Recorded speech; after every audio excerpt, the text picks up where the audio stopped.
유승민 의원 공천을 받는다 또는 못 받는다. 공천을 받게 되는 결론이 나지 않을까? 공천을 못 받는다. 새누리당 공천을 박근혜 대통령이 할까요? 김무성 대표가 할까요? 공천 문제에서만은 맞짱을 뜰 것이다. 그러니까 김무성 체제가 공천을 할 수 있는 그런 힘이 전혀 없어요. 문재인 대표직 끝까지 버틸 수 있을 것이다. 총선 전에 퇴진할 것이다. 독자적으로 공천권을 행사할 수 있는 정도로 그 체력이 강하지 못합니다. 지금 현재 문재인 대표의 선택은 정치 토크 돌직구입니다. 곧 추석입니다. 권태호 정치부장, 임석규 기자와 함께 전국을 전망해 보도록 하겠습니다. 두 분 안녕하세요. 네, 안녕하세요. 예, 제가 두 분한테 10가지 질문을 차례차례 드릴 텐데요. 짧게 답변하고 그 이유를 간략히 설명을 해주시면 됩니다. 오늘은 두 분의 예지력을 테스트하는 시간이 될 수도 있을 것 같습니다. 첫 번째 질문입니다. 내년 4월 13일 국회의원 선거를 앞두고 새누리당을 중심으로 오픈 프라이머리를 도입해야 한다, 이런 주장이 있고요. 또 도입하면 좋지만 도입되지 않을 것이다, 뭐 이런 분석도 있고 그런데 어떻게 전망하십니까? 먼저 권태호 정치부장. 네, 안 된다. 왜 안 된다고 보십니까? 일단은 지금 이건 여야가 합의하지 않으면 도입이 힘듭니다. 그렇죠. 근데 야당이 합의할 이유가 없습니다. 이거 혁신이 공천안까지 이미 마련한 마당에 여당 좋은 일 시켜줄 일이 없고요. 그럼에도 불구하고 여당은 계속해서 야당과의 협상을 시도할 겁니다. 명분과 희생양이 필요한 거죠. 탈출구를 얻기 위해서 그렇게 하는 시도라고 봅니다. 결국 남는 거는 100% 상향식 공천이냐 전략 공천을 포함하느냐의 그 문제만 남게 될 겁니다. 안 될 것이다. 네. 자, 임석규 기자. 저도 안 될 거라고 봅니다. 근데 뭐냐면 네. 문재인 대표 그리고 김무성 대표 이해관계가 엇갈려요. 김무성 대표는 오픈 프라이머리 도입에 정치 생명을 걸었다고 했고, 또 문재인 대표는 선거구제를 좀 어떻게 좀 야당 내부의 의견을 받들어서 선거구제를 관철해야 되는데 두 사람 사이에 지금 물밑 접촉이 있다고 그래요. 문재인과 네. 김무성 대표 사이에. 그래서 선후배죠. 네. 그래서 담판은 이루어질 것 같습니다. 그래서 그러나 담판이 결국은 서로에게 책임을 떠넘기고 서로의 알리바이를 삼는 그런 담판이 되지 않을까. 그래서 김무성은 문재인 대표 야당이 안 한다는데 어떡하냐 이렇게 할 거고, 문재인 대표는 여당이 저렇게 선거구제 완 건데 어떻게 하느냐, 결국 그렇게 끝나지 않을까 싶습니다. 합의를 이루지 못할 것이다. 네네네. 알겠습니다. 자, 두 번째 질문요. 자, 새누리당 공천을 박근혜 대통령이 할까요? 김무성 대표가 할까요? 박근혜 대통령이 한다. 왜 그렇게 보이시죠? 지금 김무성 대표 체제 아닌가요? 김무성 대표 체제이긴 합니다만 대표 이후의 행보를 보면 지난해 10월 상하이 개헌 발언, 그리고 올해 7월 유승민 원내대표 축출 과정에서 봤을 때 김무성 대표가 매번 청와대에 무릎을 꿇는 방식으로 뭐 일각에서는 카노사의 굴욕이라는 얘기까지 할 정도로 그렇게 해왔습니다. 지금 이 상황에서 지금까지 계속해서 무릎을 꿇었던 김무성 대표가 막판 이 공천 문제에서만은 맞짱을 뜰 것이다. 저는 그렇게 되기 힘들다고 봅니다. 알겠습니다. 임석규 기자. 저도 박근혜 공천이 이루어질 거다 이렇게 두 분이 봅니다. 너무 이게 답이 같으면 안 되는데. 네. 좋습니다. 예. 왜냐하면 예.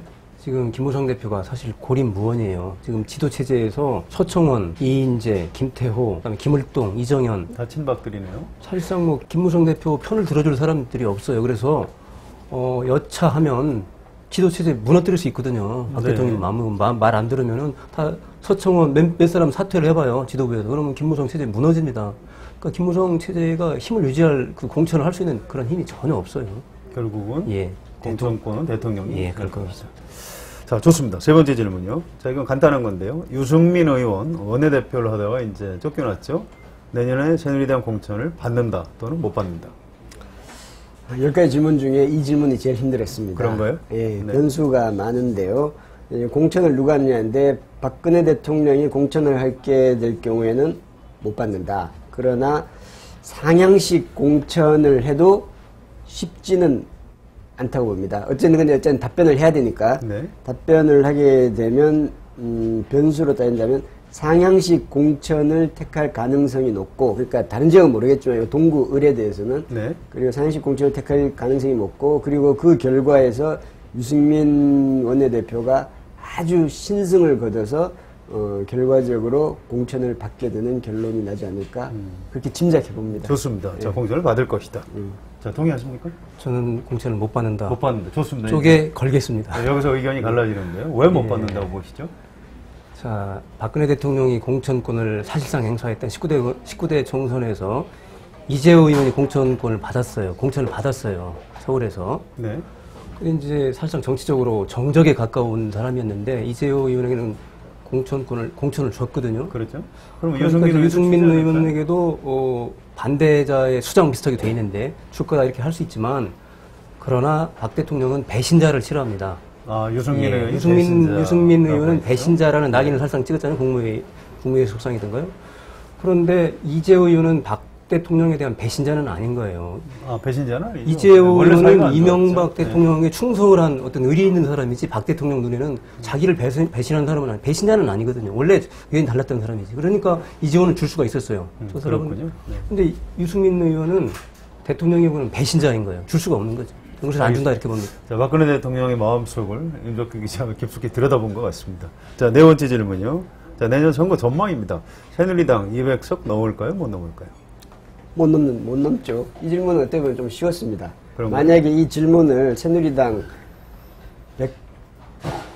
170석이나 이렇게 조금 낮췄으면 더 어려웠겠지만 200석은 당연히 못 넘죠. 지금 이제 새누리당이 지난 18대 총선 2008년 이명박 정부 출범 첫 해 한 총선입니다. 그때 새누리당이 153석을 얻었는데 친박연대와 자유선진당을 합하면 185석으로 최근 선거에서는 이 가장 많은 의석을 얻었다고 볼 수 있었습니다. 그때도 185석이었는데 지금 아무리 새정치연합이 제대로 못한다고 하지만 200석을 넘기 힘들고요. 그리고 박근혜 정부의 앞으로 경제난이나 국정에서 성과를 낸 게 전혀 없을 경우 그런 부분들이 다 반영이 되기 때문에 어차피 나중에 지금보다는 분위기가 좀 다운되게 되어 있습니다. 아무튼 권태호 부장은 200석에 육박할 수는 있다고 보시나요? 아니요. 전혀 200석에도 육박 못하고요.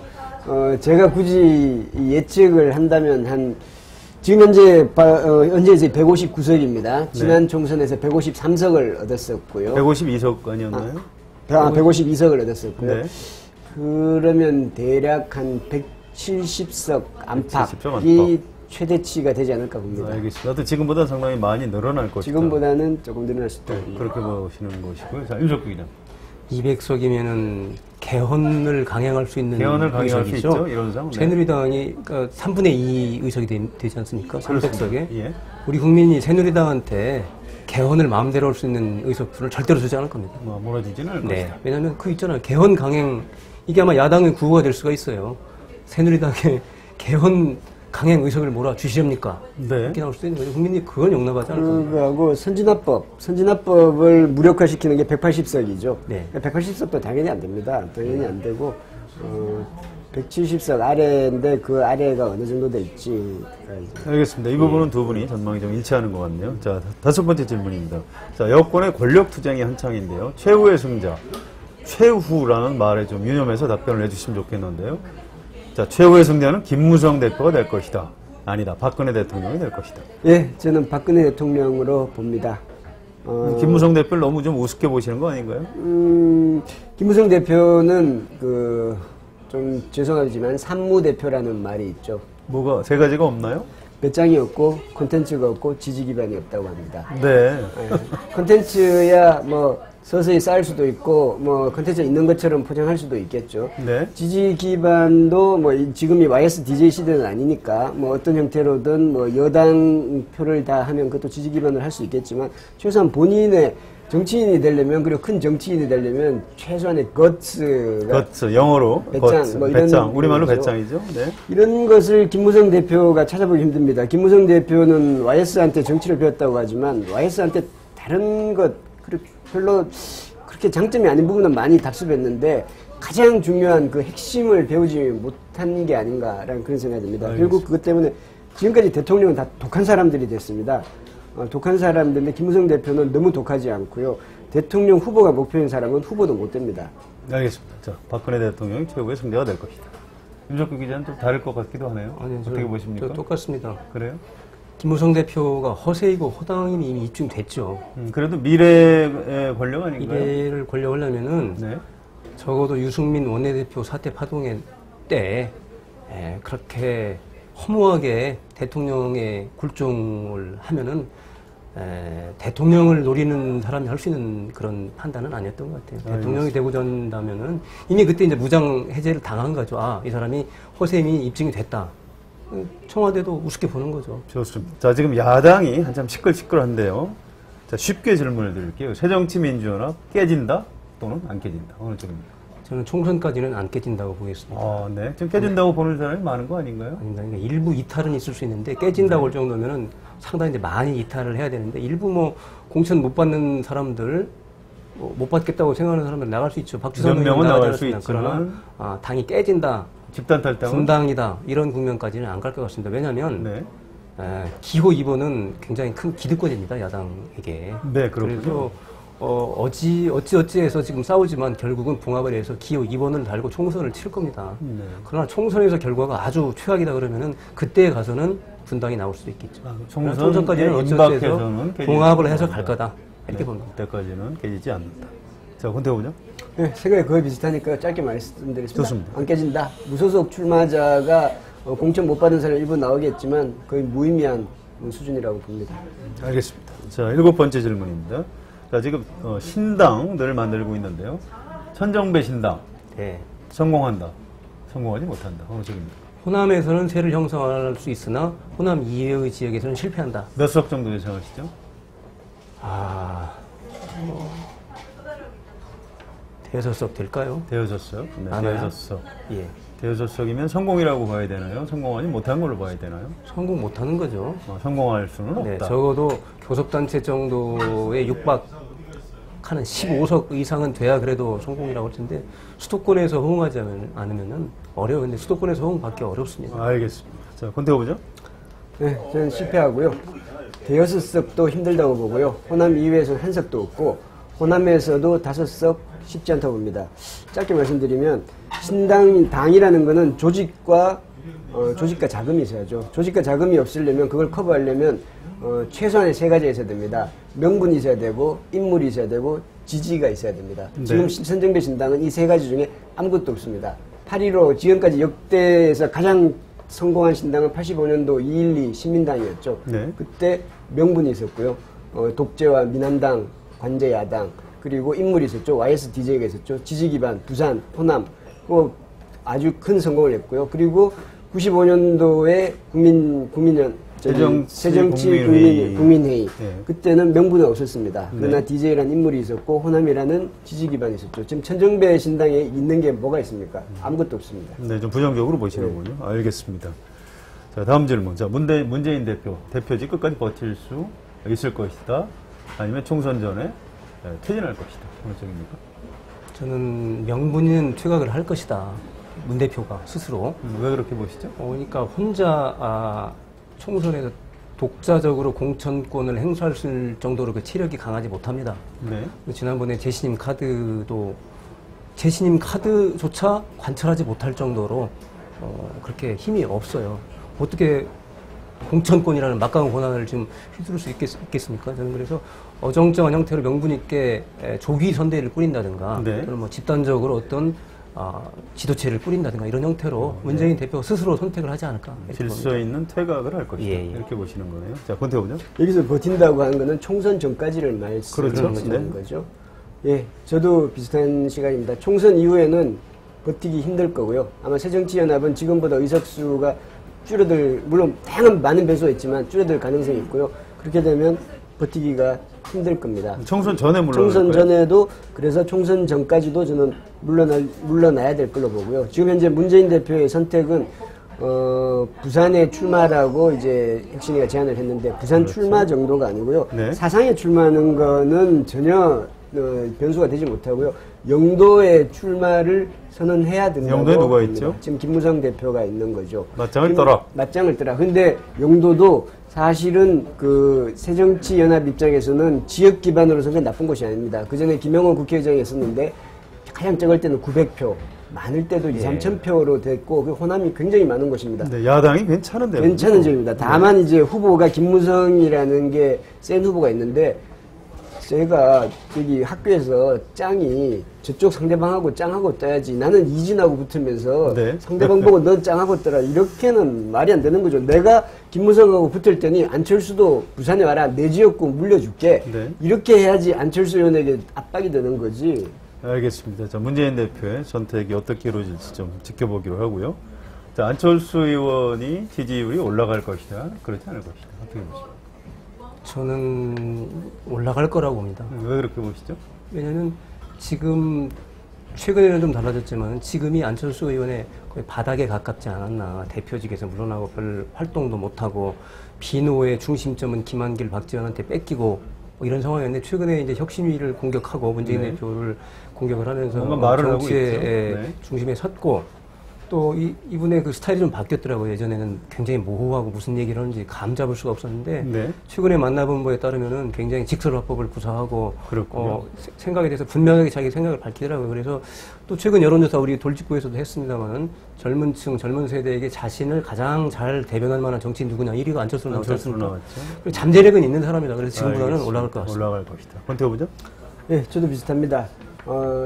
문재인 안철수 후보, 문재인 안철수 의원이 대부분 다 이제 굉장히 부드러운 성향이었죠. 근데 최근에 문재인 안철수 의원을 보면 두 분 다 굉장히 점점 강해지고 있습니다. 네. 문재인 대표도 말할 것 없고, 안철수 의원도 그전엔 굉장히 부드러운 목소리였는데, 근데 안철수 의원은 지금 이제 과제가 당내 정치를 어떻게 할 거냐, 당내 지도자로서의 어떤 위치를 점할 거냐. 안철수 의원은 지금까지 대부분 다 청년들, 이렇게 대중 정치인으로서의 성향은 있었지만, 당내 지도자로서의 역할이나 그 위상을 자기 스스로가 그거를 잠깐 포기한 측면이 있었습니다. 네. 그 부분에서 해서, 우리가 저 사람을 당내 새로운 지도자로 할 수 있겠다라는 그 자신감과 그걸 보여줘야 하는 것이 지금 과제라고 봅니다. 네, 알겠습니다.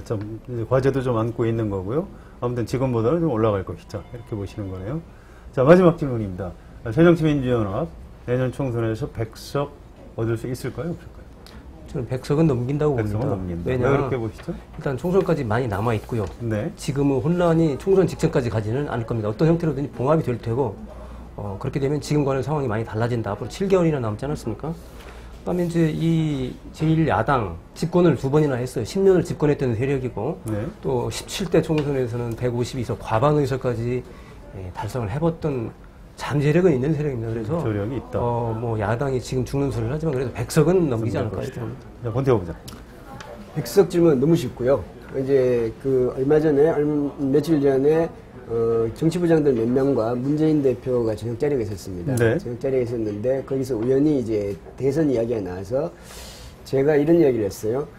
지금 현재 그 대선 후보 1, 2위가 김무성, 문재인인데, 김무성, 문재인의 대진표는 없을 것이다. 왜냐하면 그 전에 총선에서 결판이 나니까. 네, 둘 중에 한 사람만 둘 중에 한 남을 명은 것이다. 일단은 네. 물론 날 것이다. 라고 평상시 하던 이야기를 그냥 편하게 했습니다. 그랬더니 다른 정치부장이 그 물러난 한 명이 누군데? 라고 딱 네. 묻더라고요. 그런 자리에서는 당연히 문 대표가 본선에 나가셔야죠. 이렇게 말을 했었어야 되는데 제가 잠시 머뭇했습니다. 네. 그래서 아주 큰 실수를 한 것 같더라고요. 그래서 결국은 문 대표의 이제 그 새정치가 승리냐 아니냐는 지난 총선 127석일 겁니다. 지난 총선에서 127석 얻고 한명숙 대표가 물러났습니다. 그때는 예상보다 낮았기 때문이죠. 그렇죠. 지금 현재는 127석보다 한 석이라도 더 얻는다면 새정치 입장, 야권 입장에서는 그걸 패배라고 하지는 않을 대승이죠, 겁니다. 대승. 대승이라고 봅니다. 다만 127석보다 그 목표치를 낮출 수는 없습니다. 월드컵 4강 한 사람이 그 다음에 지역 예선 통과가 목표를 할 수는 없는 거거든요. 그러네요. 그러니까 이제 기준치는 좀 상당히 높지만 문 대표 입장에서는 최소한 지난번에 얻었던 의석보다 한 석이라도 더 얻어야 되고요. 이 질문은 100석이 아니라 120석을 얻을 것이냐 말 것이냐라고 하면 굉장히 어려운 질문이 됐습니다. 그렇기 때문에 문재인 대표가 결국은 명분 있는 퇴각을 할 거라는 얘기입니다. 총선을 자기 다 혼자 책임지고 독박을 쓸 이유가 없는 거죠. 네, 알겠습니다. 일각에서는 새정치민주연합이 한 80석 하는 거 아니냐, 뭐 그런 전망도 있는데. 그러지는 않을 겁니다. 최소한의 밸런스 감각이 있을 거고. 우리 유권자들이. 지금은 새정치가 네. 너무 미워서 그러겠지만은 뭐 새누리당이 그렇게 이쁜 건 아니니까. 네. 우리나라 정치의 특징은 역동성 그리고 돌발성입니다. 전국을 전망하기가 그만큼 힘들다는 얘기입니다. 추석 이후에 파란이 예상되는 전국. 과연 어디로 갈까요? 두 분 오늘 수고하셨습니다. 예, 고맙습니다.